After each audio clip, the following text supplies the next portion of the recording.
dunia ini adalah tempat orang bermujahadah. Semuanya diraih dengan mujahadah. Gak ada yang didapatkan di dunia ini dengan cara yang mudah. Karena tabiat dari dunia itu adalah tempat bersusah payah. Fitrahnya dunia adalah tempat orang bercocok tanam, bukan memetik hasil. Yang namanya bercocok tanam, kalau kita melihat pada kehidupan para petani atau para pekerja di ladang, di sawah, di kebun, maka kita akan melihat akan melihat kelelahan, keletihan dan kesusah payahan yang luar biasa. Itulah tabiat dunia. Berbeda dengan tabiat di surga. Di surga itu semuanya akan didapatkan dengan cara yang mudah. Bahkan sebagian riwayat mengatakan seorang perempuan di surga apabila inginkan seorang anak, maka Allah Subhanahu wa taala akan memberikan anak kepadanya saat itu juga tanpa harus bersusah payah mengandung selama 9 bulan. Saat ini pengen punya anak dengan spesifikasi tertentu, maka saat ini juga dia akan diberikan anak bayi tanpa harus mengandung 9 bulan lamanya. Tanpa harus susah-susah menyusui. Allah akan datangkan untuk dia bayi yang dia sukai, kemudian Allah datangkan orang-orang yang akan, pelayan-pelayan yang akan merawat dan membesarkan bayi itu untuk dia. Karena di sana dia adalah seorang ratu yang tidak perlu lagi bersusah payah. Di surga itu ketika seseorang menginginkan makanan, maka Allah Subhanahu wa taala mendatangkan untuknya makanan dengan cara yang sangat mudah. Bahkan ketika dia menginginkan buah-buahan, maka pohon itu akan menunduk untuknya sehingga dia bisa memetik buahnya tanpa harus bangun dari tempat duduknya jika dia menginginkan itu.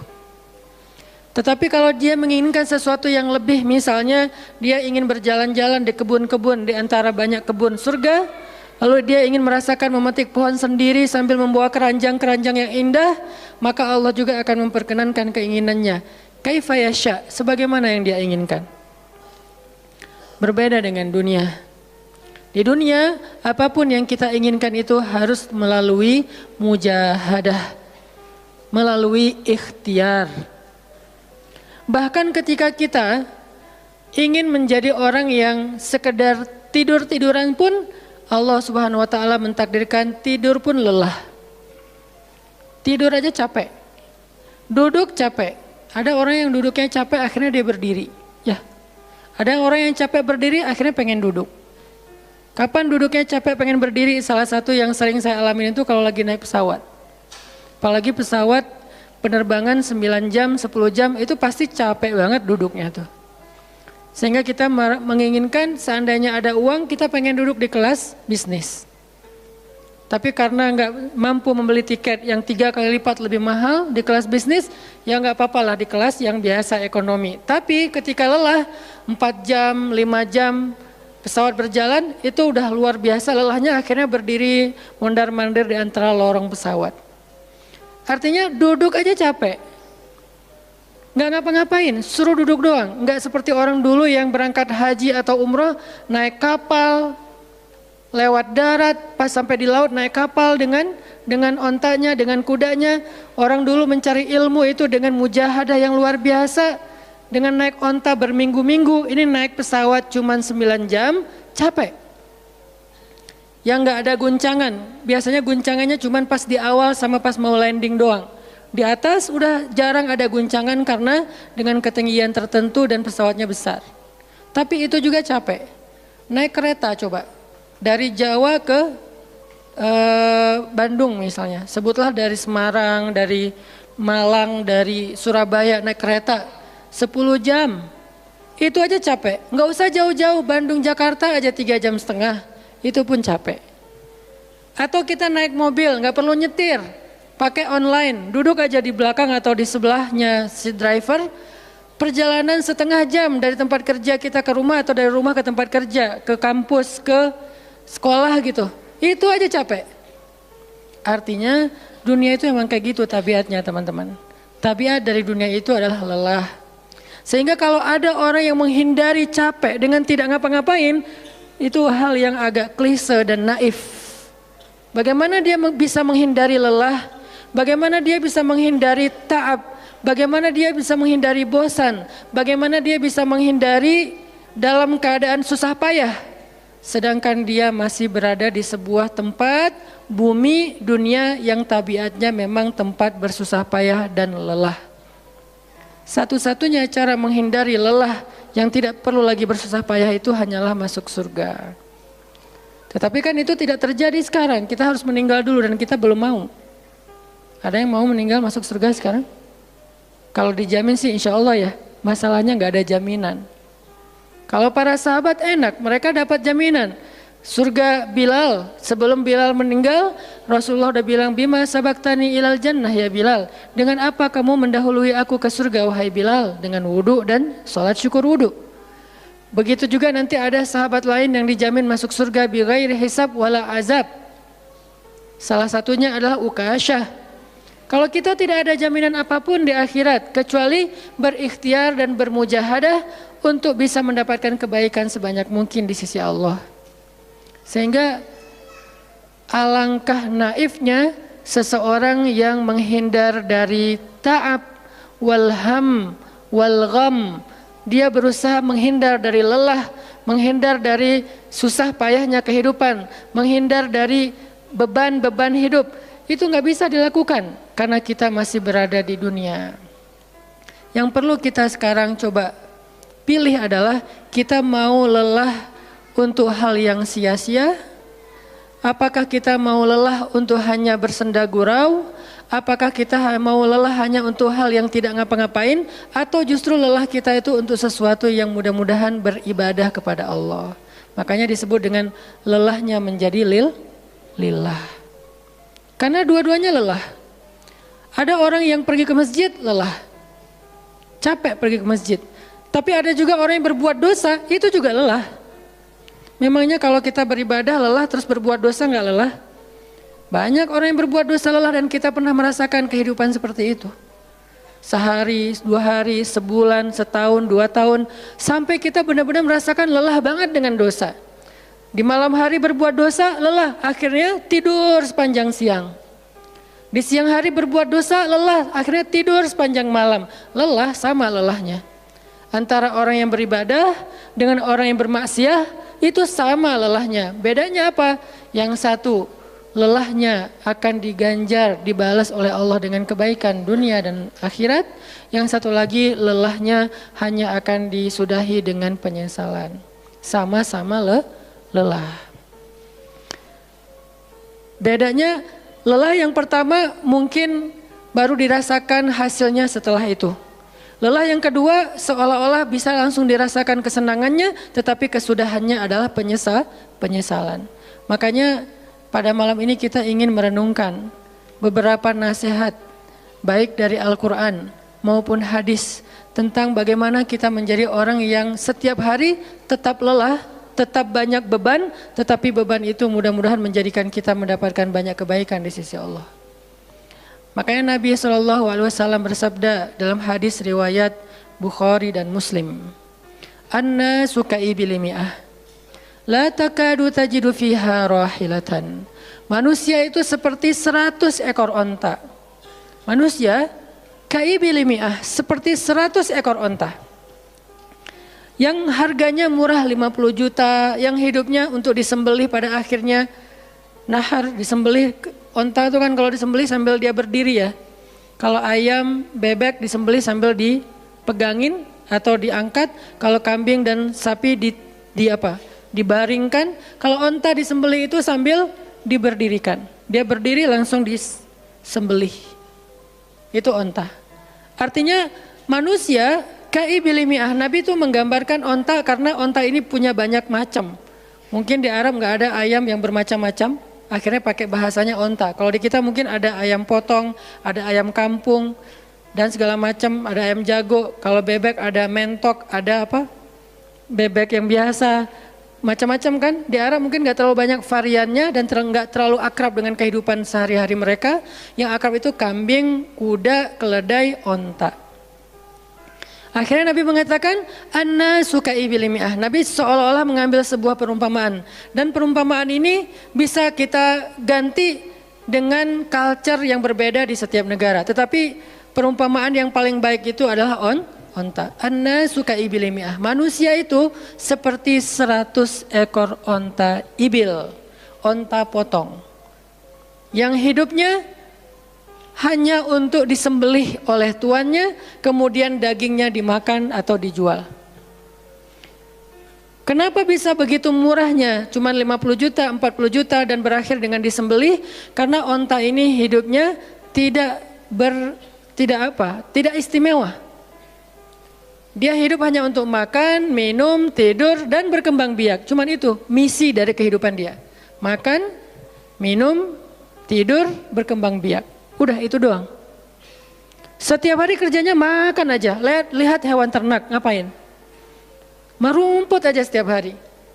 Nggak ada hewan ternak yang tiba-tiba dia lagi ngapain? Lagi sholat. Nggak ada. Hewan ternak misalnya lagi ngebantuin tetangga. Nggak ada. Hewan ternak lagi menjenguk yang sakit. Nggak ada. Hewan ternak yang lagi menyelesaikan hajat saudaranya. Hewan ternak yang lagi dengerin curhat. Nggak ada.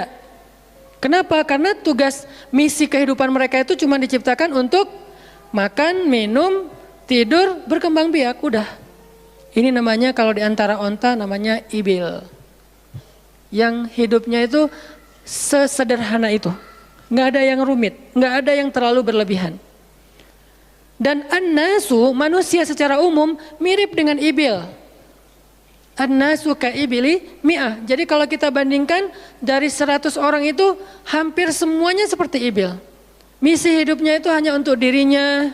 Gimana caranya biar bisa makan, gimana caranya biar bisa istirahat dengan nyenyak tidur, gimana caranya biar punya keluarga berkembang biak, punya keturunan dan kemudian dengan keluarganya dia punya family time. Kapan liburan, makan di rumah, jalan segala macam. Cuman itu misi dari kehidupannya. Sehingga Nabi menyebut mereka yang misi kehidupannya hanya dirinya dan keluarganya. Ka'ibili mi'ah, seperti 100 ekor onta. Kurang istimewa. Orang yang hidupnya hanya untuk dirinya dan keluarganya itu kurang istimewa. Sehingga disebut dengan ibili mi'ah, 100 ekor onta. Tapi enggak hina, tidak rendah, tidak mungkin melenceng, sesat segala macam, enggak. Dia tetap tidak haram, tidak najis.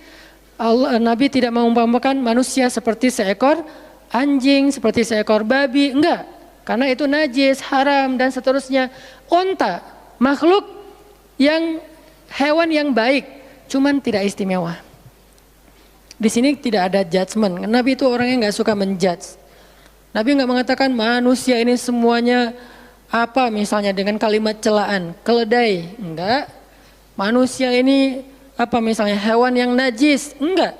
Nabi mengatakan an-nasu ka'ibili mi'ah, manusia itu seperti 100 ekor onta. La takadu tajidu fiha rahilatan. Hampir-hampir di dalam 100 ekor onta itu kamu nggak mendapati satu pun onta yang dikenal dengan nama rohilatan, rohilah. Rohilah itu dari kata rihlah. Rihlah itu udah jadi bahasa Indonesia, rihlah.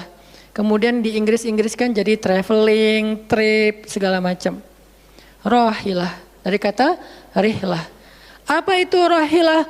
Onta yang bertugas untuk membawa beban tuannya dalam perjalanan panjang, baik itu berdagang maupun berperang.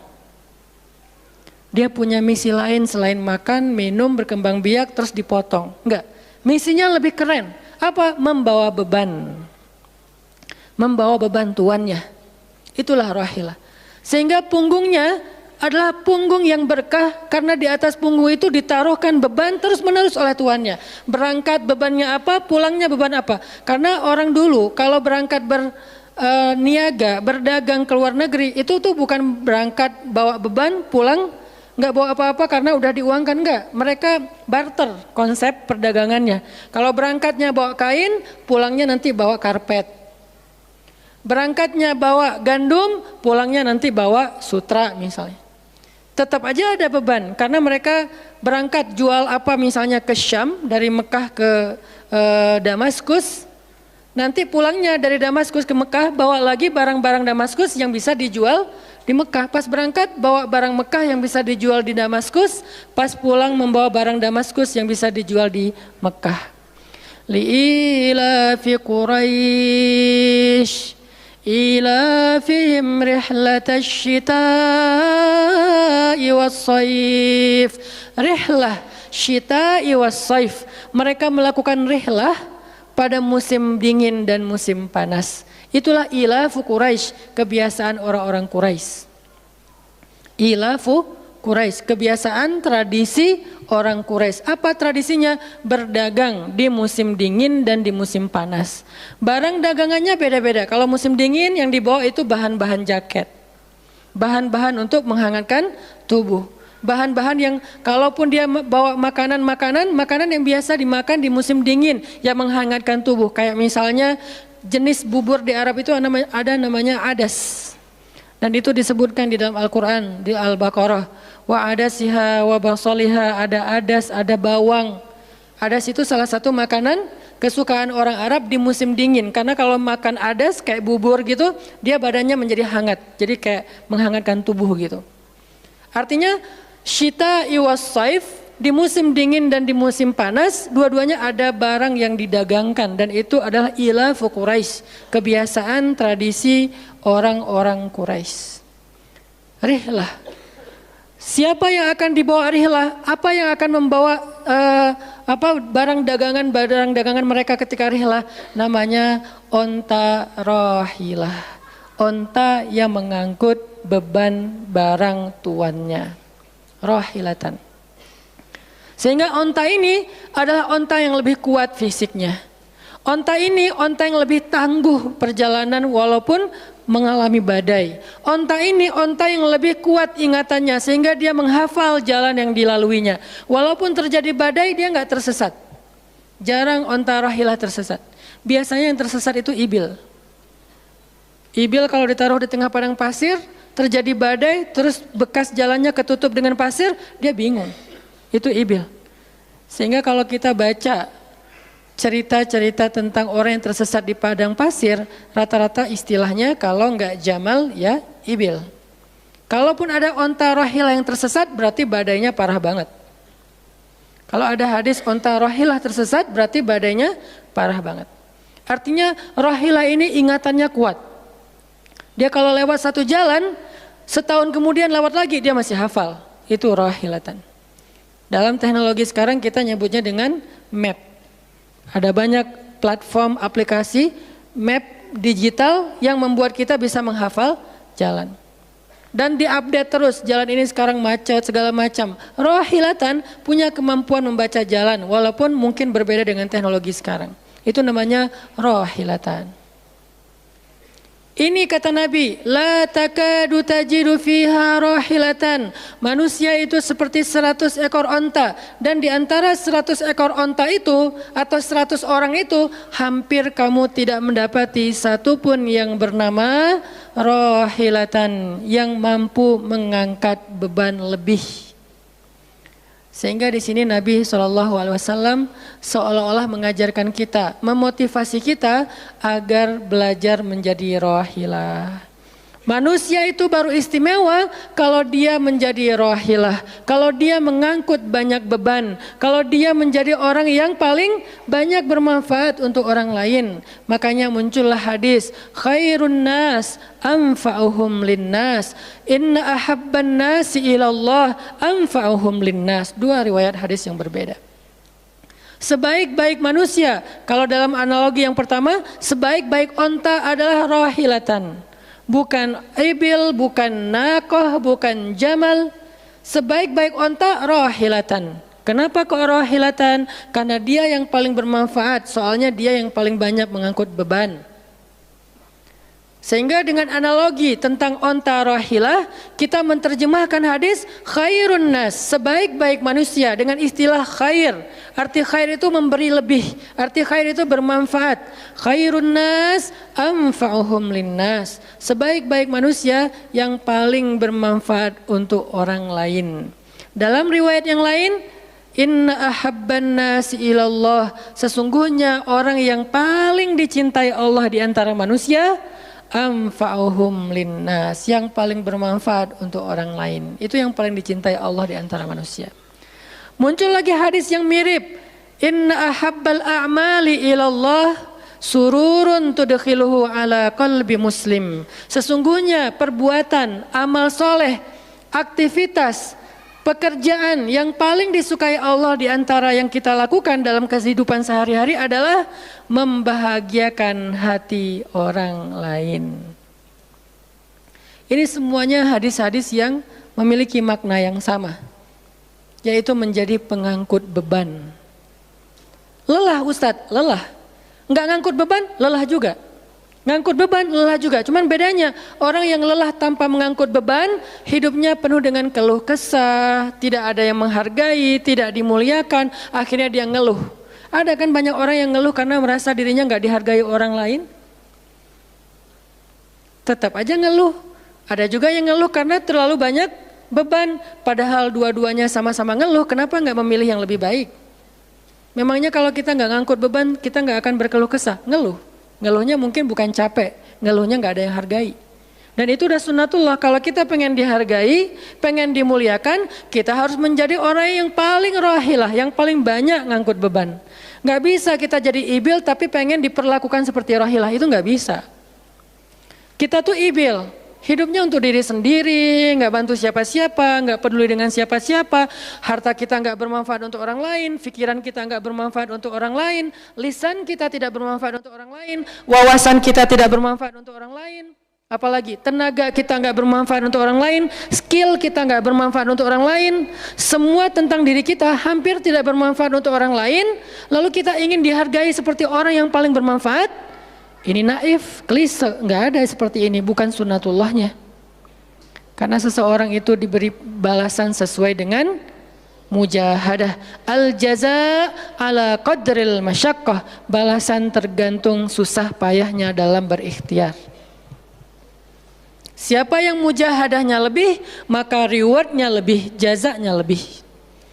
Jadi saya kadang-kadang ngerasa, dulu saya juga pernah merasa kayak gitu. Kenapa kok dia dihormati saya enggak? Kita enggak boleh cemburu tanpa alasan. Seolah-olah misalnya harusnya hormati semua orang dong, enggak bisa. Itu udah fitrah manusia dan sunnatullah dalam kehidupan di dunia. Kalau kita pengen dihormati orang, kita harus menjadi rahilah.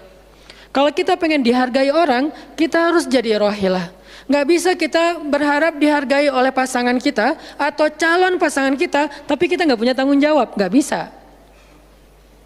Kalau teman-teman pengen dihargai oleh pasangan halalnya, teman-teman harus mengangkat tanggung jawab yang lebih berat daripada dia.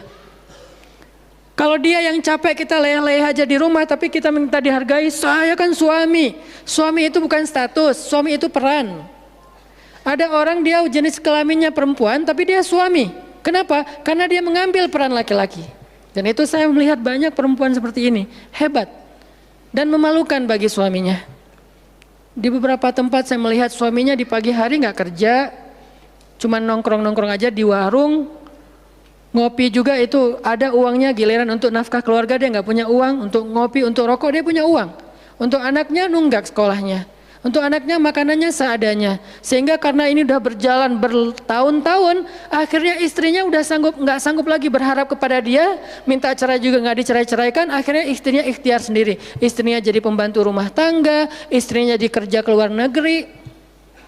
Saya beberapa kali ke Hong Kong, hampir tiap 4 bulan sekali ke Hong Kong, dan selalu mendengar cerita teman-teman di Hong Kong, para pejuang-pejuang di Hong Kong itu kan 99%-nya perempuan ya. Hong Kong itu 99% lebih perempuan. Beda kan sama Taiwan, Korea itu laki-laki dan perempuan agak imbang lah. Tapi kalau Hong Kong itu bisa dibilang dari 100 pekerja 99 orangnya bahkan lebih adalah perempuan. Dan semua mereka punya masalah yang hampir sama di negerinya, di kampungnya. Masalahnya mereka terpaksa untuk berangkat ke luar negeri karena ada yang demi membiayai sekolah anak-anaknya, single parent.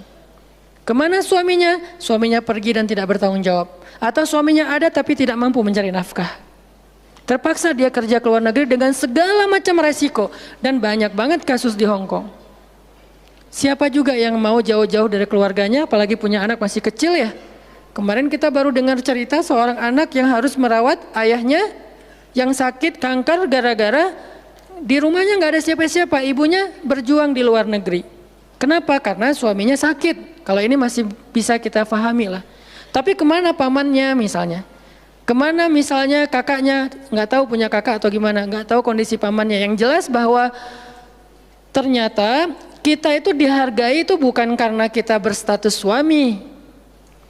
Kita dihargai karena kita berperan sebagai suami, bukan berstatus sebagai suami. Kalau suami pengen dihargai, ambillah peran suami.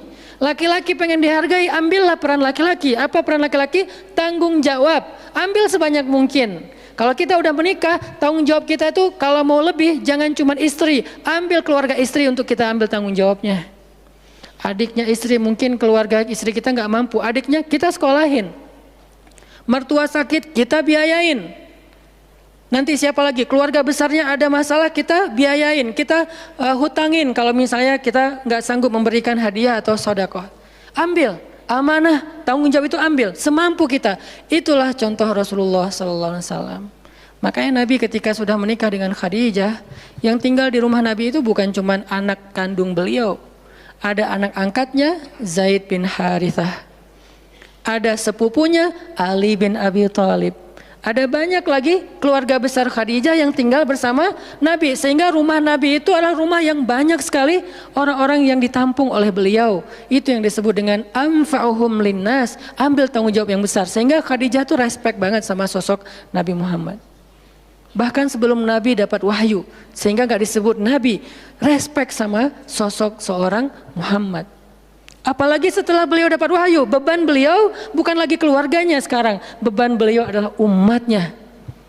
Yang diurus oleh Nabi bukan lagi keluarga sekarang setelah dapat wahyu, umat. Dan umat di sini lintas nasionalisme. Ada yang datang dari Persia, namanya Salman Al-Farisi. Ada yang datang dari Romawi, namanya Suhaib Ar-Rumi. Ada banyak sahabat-sahabat yang lintas kabilah, bukan hanya orang Quraisy.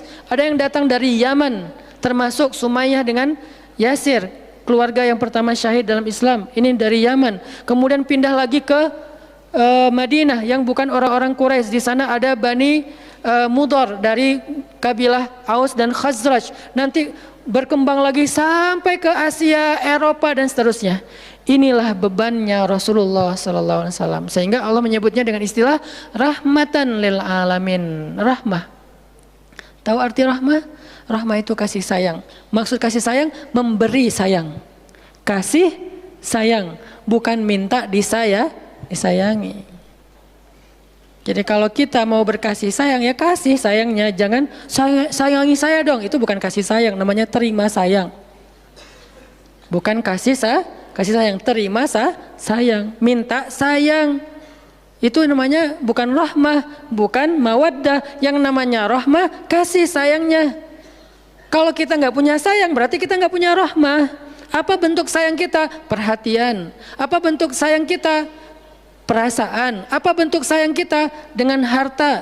Itu sayangnya. Dan Nabi, wa ma arsalnaka illa rahmatan lil alamin. Tidaklah kami mengutus engkau Muhammad kecuali untuk menjadi kasih sayang kepada alamin. Arti rahmah dalam tafsiran yang lebih luas, menyelesaikan hajat manusia seluruh alam. Seluruh alam. Itulah kenapa Nabi Muhammad menjadi orang yang paling mulia. Karena yang diambil bebannya itu bukan satu keluarga Khadijah. Bebannya itu bukan satu kota Makkah. Bebannya itu bukan cuma orang Arab. Alamin. Sehingga Allah mengatakan, wa rafa'na laka dzikrak. Kami angkat engkau menjadi manusia yang paling mulia. Karena beban yang diambilnya paling berat. Apa beban Nabi? Apakah cuma ceramah? Enggak cuma ceramah. Kalau cuma ceramah gampang. Saya pernah menjadi penceramah dan saya pernah menjadi programmer dalam dakwah. 8 tahun saya ceramah di Bandung. Gampang banget. Dan kalau mau nyaman jadi ustadz, mending saya jadi penceramah aja. Gampang banget. Diundang-undang, Ustadz mau dijemput? Ya jemput dong, jemput. Ya, Ustadz kan dijemput, jarang kita jalan sendiri, seringnya dijemput. Dan karena dia pengen memuliakan kita, dia cari di tempat itu siapa yang punya mobil paling bagus untuk menjemput Ustadz. Kalau di kampung, cari siapa yang punya mobil baru, yang tahun misalnya 2018 lah, kalau nggak ada 2019, saya punya, ya udah pinjam ya untuk jemput Ustadz. Oh boleh, saya senang, jemput. Kalau perlu yang punya mobilnya sekaligus jadi supirnya, jemput Ustadz. Enak jadi penceramah. Jemput, tunggu di depan rumah, nggak langsung ketok. Kenapa? Nggak enak mau ngetok, biar Ustadznya santai aja. Ustadznya keluar, dibukain pintu. Terserah mau duduk di depan, duduk di tengah. Kalau Ustadznya duduk di tengah, nggak ada yang di sebelahnya, kosong. Mau goler-goler, mau jungkir balik, bebas. Ustadz. Saya pernah ngalamin masa kayak gitu. 8 tahun, mudah banget, diundang-undang. Semua wajah tersenyum, nggak ada yang cemberut, namanya juga Ustadz. Selamat datang Ustadz, alhamdulillah bisa ketemu sama Ustadz, silakan. Duduk dikasih makanan yang paling baik. Dihidangkan segala macam, minuman aja 5 jenis. Sampai bingung nih yang mana yang mau diminum. Ustadz mau apa? Kadang-kadang beberapa teman-teman panitia yang sangat udah pro banget nanya. Ustadz itu nanya ke asisten lah atau siapa manajemen, kalau dia punya manajemen. Ustadz itu sukanya makanan apa? Disediakan makanan kesukaan Ustadz. Kalau ke Bandung Ustadz senangnya makan apa? Disediakan makanan khas Bandung kesukaannya Ustadz. Dicari dari restoran terbaik yang ada di kota itu. Ini perlakuan terhadap Ustadz. Nyaman banget kalau ceramah tuh. Ceramah berapa lama? Terserah Ustadz. Kalau lagi mood 3 jam. Kalau nggak lagi mood 45 menit. Ustadz kok ceramahnya cuma sebentar? Saya lelah sekali. Oh nggak apa-apa Ustadz, istirahat ya Ustadz, sehat terus ya Ustadz. Doain. Pulang dianterin. Maaf dikasih amplop, transport segala macam. Kadang-kadang wah ngasihnya cukup untuk 2 bulan makan. Masya Allah enak. Kalau cuman yang disebut dengan rahmatil alamin itu cuman ceramah, itu bukan rahmatil alamin. Walaupun itu salah satu kebaikan. Tapi kemudian setelah 8 tahun saya berdakwah dengan ceramah, saya mengubah konsep dakwah saya menjadi programmer. Memprogram masjid. Al-Latif. Saya ngomong dengan Pak Iman beri saya kesempatan memprogram Al-Latif, bikin gerakan, bikin dakwah. Bukan masjid yang memprogram, kemudian Ustadz mengisi, itu salah.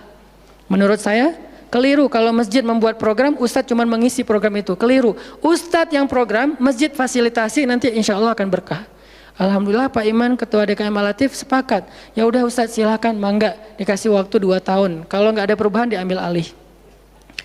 Dalam 2 tahun kita coba program dari awal, bikin gerakan anak muda, pemuda hijrah lahir waktu itu.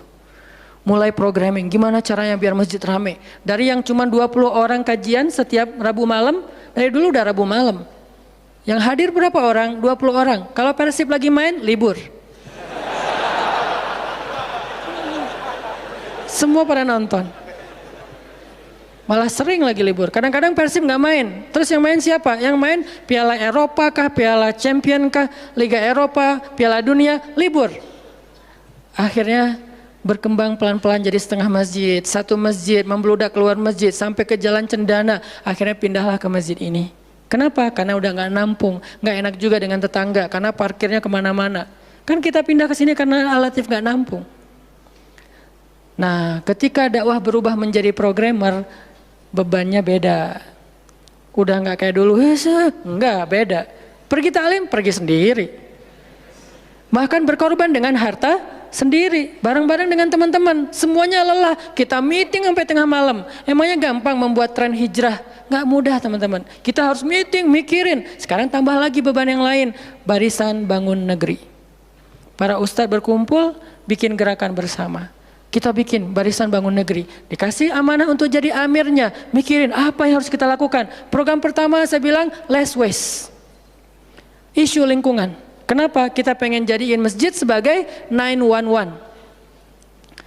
Tapi pelan-pelan, nggak bisa langsung. 911 ini nanti kalau ada masalah di masyarakat, tetangga masjid yang ditelepon masjid.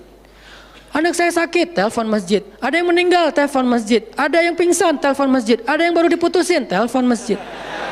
Sampah ini udah darurat. Bandung ini hanya batas deadline penanganan sampah kita kalau kata Pemkot itu sampai 2023. Kalau kita nggak punya alternatif, ini akan jadi masalah besar.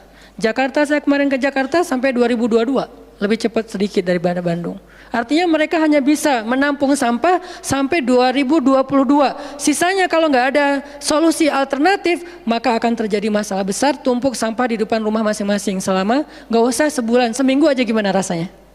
Nggak ada yang ngambil sampah di depan rumah kita, seminggu aja. Petugas sampah nggak ngambil sampah di depan kos-kosan, di depan rumah. Sehari telat aja itu udah nggak enak, apalagi seminggu, sebulan, setahun, jadi gimana?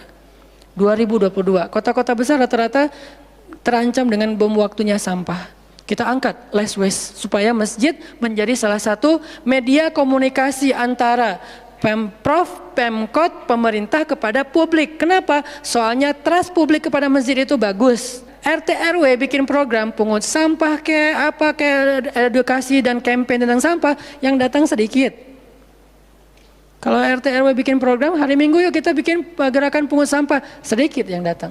Tapi masjid bikin taklim, yang datang ribuan, apalagi 2-3 tahun terakhir, alhamdulillah luar biasa. Sehingga masjid punya potensi untuk mengkomunikasikan masalah ini kepada publik. Saya ajaklah teman-teman, yuk kita bikin isu sampah dimulai dari masjid. Jalan 2, Bandung, Bintaro udah jalan. Next mau kita jalankan di Jogja, di Malang, dan di Pontianak. Seluruh masjid di Indonesia. Programming, mikir, harus ketemu dengan beberapa orang, dan habis waktu saya dalam beberapa tahun terakhir bukan untuk dakwah tablik, makanya udah jarang ceramah. Teman-teman kalau ngelihat ceramah Hanan Attaqi di Bandung cuma sekali seminggu, itu juga kalau nggak libur ya. Kajian Rabu malam. Ustaz Hanan selain Rabu malam ngapain sih? Ustaz kosong nggak? Kosong, saya bilang. Kenapa nggak mau ngisi jadwal? Kosong dari taklim tapi nggak kosong dari aktivitas. Sehari meeting bisa 5 kali. Dulu saya pernah yang kalau bahasa teman-teman tuh ngeprank jamaah, bukan ngeprank sebetulnya. Katanya Ustaz nggak datang, tiba-tiba datang kan? Itu tuh meeting 5 kali sehari, dari pagi, siang, sore, menjelang maghrib, baru beres isya. Meeting dengan siapa aja Ustaz? Banyak hal yang harus kita bereskan untuk bisa memunculkan satu program kecil. Akhirnya beres isya, saya bilang masih ada jamaah enggak? Sebagian udah pulang Ustaz, tapi yang lain masih pada nunggu, kasihan. Ya udah saya jalan aja ke sini naik motor, sampai di sini isya baru ngisi kajian. Artinya ternyata bebannya beda. Tapi rohilatan itu yang disebut dengan dakwahnya Nabi. Saya baru mengambil sebagian kecil dari banyak varian dari dan instrumen dakwah Nabi, itu cuma sebagian kecil, memprogram. Baru masjid. Nabi itu alamin loh. Gimana mengubah kota Makkah yang dulunya kemusyrikan merajalela, perzinahan merajalela, kemudian anak perempuan dibunuh karena dianggap membawa sial, riba luar biasa, banyak yang dibunuh gara-gara gak mampu membayar hutang, dan perbudakan, dan banyak lagi masalah sosial. Bukan hanya masalah akidah dan ibadah.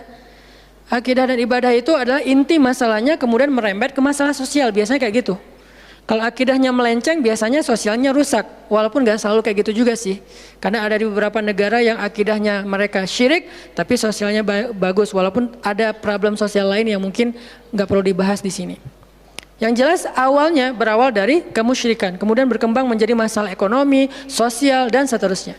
Nabi menyelesaikan masalah kota Mekah. Gimana caranya? Mekah yang tadinya kota yang jahiliyah menjadi kota Islamiyah, kota yang Rabbaniyah, kota yang penuh dengan kebaikan. Madinah yang tadinya kota yang penuh dengan sampah, Yathrib berubah menjadi kota Munawwarah. Sekarang udah nyampah lagi. Di zaman Nabi itu benar-benar Madinah Munawwarah. Sekarang mungkin nggak sebagus di zaman Nabi, cuman bangunannya doang yang megah, tapi secara lingkungan, secara sosial nggak sebaik zaman dulu lah. Kalau bangunan itu kan bukan indikasi peradaban ya. Karena kita pernah mengalami masa peradaban Islam yang keren, nggak ada tuh bangunan pencakar langit seperti Dubai. Kita di Dubai bangunan pencakar langit, tetapi secara peradaban ada masalah di Dubai, terutama masalah sosial. Di Arab Saudi masalah lingkungannya luar biasa, salah satu penghasil sampah 10 besar di dunia. Kalau untuk masalah sampah organik termasuk 5 besar di dunia. Artinya makan sering dibuang-buang. Makanya sampah organiknya paling banyak, waste-nya paling banyak. Itu yang diselesaikan oleh Nabi di kota Mekah dan Madinah, kemudian berkembang di kota-kota lain sampai ke Irak, sampai ke Syam, sampai ke Mesir, sampai ke Eropa, sampai ke Turki, sampai ke Afrika, bahkan sampai ke Nusantara. Rahmatan lil alamin. Rahmah bukan cuma ceramah. Kalau ceramah, Nabi lebih jago dari siapapun. Orang siapapun yang berceramah itu kopas dari Nabi kan? Ada yang ceramah nggak kopas dari Nabi? Nggak ada. Kopas dari Nabi Musa? Enggak, kecuali diriwayatkan dari Nabi Muhammad, kemudian baru Nabi Muhammad meriwayatkan dari Nabi Isa dan Nabi Musa. Semuanya kopas, copy paste dari Rasulullah SAW. Artinya kalau mau ceramah, bahan Nabi itu banyak banget. Dan kalau Nabi mau ceramah, yang ngundang pasti banyak banget. Jadilah Nabi dai sejuta umat. Capek pasti setiap hari 5 kajian. Nabi lagi di mana? Lagi di Syam. Sampai 2 tahun ke depan jadwal ceramah penuh. Kalau Nabi mau kayak gitu. Tapi ternyata Nabi bukan cuma ceramah, memprogram umat. Ada yang masalah datang ke Nabi, ya Rasulullah, saya diceraikan oleh suami saya dengan bahasa, kamu bagi saya seperti ibu saya, zihar. Nabi bingung nih, gimana nih zihar? Kok suaminya gitu banget sih sama dia? Ya udah, berarti kamu sudah diceraikan oleh suamimu. Sabar ya, dinasihati, disabar-sabarin sama Nabi. Dia pulang turun ayat surat Al-Mujadalah tentang bab zihar. Ada lagi yang datang rame, dia yang salah, saya yang salah, dia yang salah. Akhirnya didamaikan sama Nabi. Nabi mau takbir nih, pergi ke masjid mau sholat berjamaah, mau takbir. Ya Rasulullah, di Bani Salamah ada masalah, mereka hampir berperang, nggak jadi takbir, pergi ke Bani Salamah menyelesaikan hajat mereka. Datang-datang jamaah udah sholat, Nabi sholat yang jamaah yang kedua. Artinya rahmah, ngambil beban umat. Belum lagi nanti beban umat yang tertindas di antara Bani Israel, di luar negeri, di Yaman, di Syam. Yang Nabi mengutus para sahabat untuk menyelesaikan hajat-hajat mereka. Makanya Nabi mengatakan, siapa yang datang kepada saudaranya untuk menghilangkan masalahnya, maka Allah akan menghilangkan masalah orang ini nanti di akhirat. Makanya beban Nabi itu berat banget teman-teman. Kalau kita baca sirah Nabi, luar biasa, Nabi itu lelah banget. Sampai para sahabat meriwayatkan Nabi itu dulu sebelum dapat wahyu, beliau seger gitu. Setelah dapat wahyu tetap ganteng, tetap keren karena memang aslinya udah dari sononya keren ya. Cuman udah ada guratan lelahnya tuh terasa di wajah beliau. Lelah banget. Sampai Nabi itu pernah sampai Allah bilang gini, "Fala'allaka bakhi'un nafsaka 'ala atharihim." Hampir saja engkau mencelakai dirimu gara-gara mereka. Mas, apa maksudnya? Kok Nabi hampir mencelakai dirinya gara-gara mereka, itu maksudnya apa? Saking terbebannya Nabi dengan kondisi umat, hampir-hampir Nabi itu sakit keras, hampir-hampir Nabi itu binasa, celaka, meninggal demi mikirin nasib umat. Kayak gitu banget coba. Itu namanya rohilatan. Kita belum sanggup untuk memikul beban umat sedunia. Makanya minimal kalau kita nggak ngambil beban umat sedunia dengan tangan kita, minimal dengan pikiran kita aja. Kita mikir nggak sih nasib Palestina?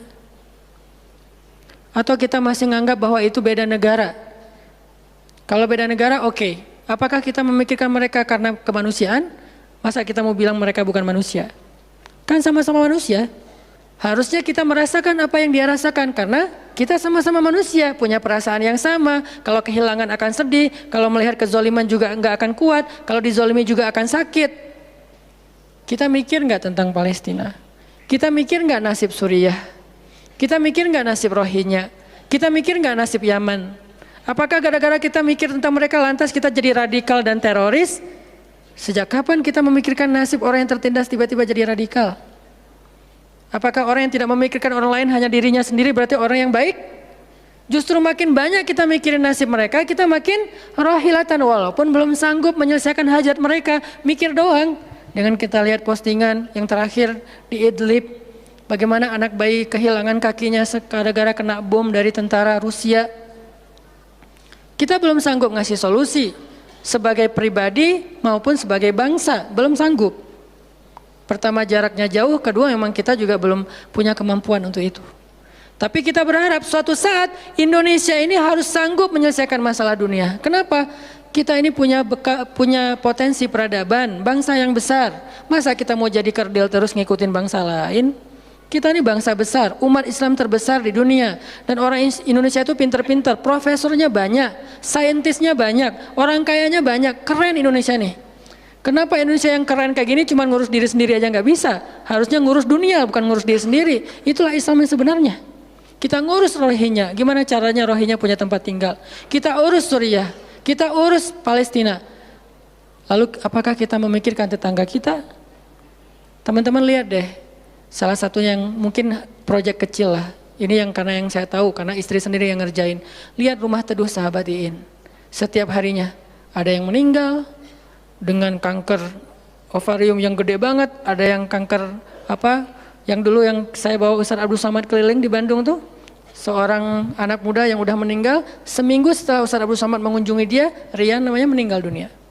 Alhamdulillah dia sempat ketemu dengan Ustaz Abdul Somad, sempat dinasehati, mudah-mudahan di akhir hayatnya dia setelah dapat nasihat dari UAS, dia jadi sabar, jadi balik lagi ke Allah sehingga husnul khatimah. Datang kita, ketemu dengan Rian, habis ininya. Gara-gara apa? Gara-gara pernah kecelakaan di laut, terus jadi kayak kanker kulit, luar biasa. Itu parah banget. Dan itu enggak satu kasus, banyak. Di Jawa Barat aja udah banyak banget, apalagi Indonesia. Apakah kita mau mengambil beban itu? Atau kita bahkan melihat juga enggak mau, karena ngerasa enggak kuat, enggak berani. Terus kapan kita kuatnya? Kalau kita enggak kuat, namanya bukan rohilah. Yang namanya rohilah itu harus kuat. Dikuat-kuatin kalaupun enggak kuat. Sudah seberat apa beban yang kita ambil?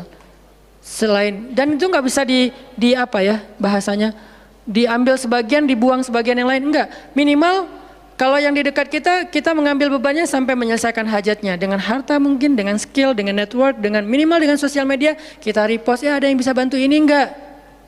Kalau yang di luar negeri karena kita nggak sanggup menyelesaikan, minimal dengan pikiran dan doa. Kasihan ya mereka, doain terus, karena doa kita itu ngaruh. Jangan berpikir mendoakan mereka itu nggak ngaruh itu. Mempercepat datangnya pertolongan Allah. Minimal dengan doa kita, Allah kuatkan hati mereka. Minimal.